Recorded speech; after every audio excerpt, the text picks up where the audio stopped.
নমস্কাৰ সকলোকে। আজি অসমীয়া নৱবৰ্ষৰ প্ৰথম দিন হিচাপে জ্যেষ্ঠজন আৰু প্ৰিয়জনৰ পৰা আশীৰ্বাদ লওঁ।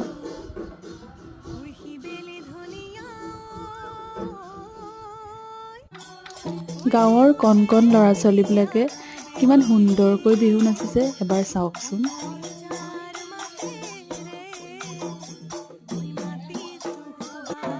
কোমল অন্তৰৰ পৰা নিগৰি অহা সেই আশীৰ্বাদৰ শব্দবোৰ মোৰ কাণত এতিয়াও নিগৰি আছে।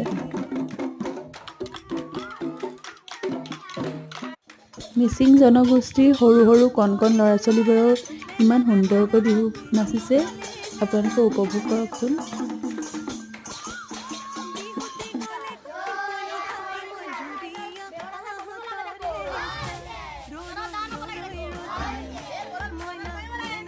শেষত সকলোলৈকে বিহুৰ শুভেচ্ছা জনালোঁ। আজিৰ কাৰণে বাই বাই।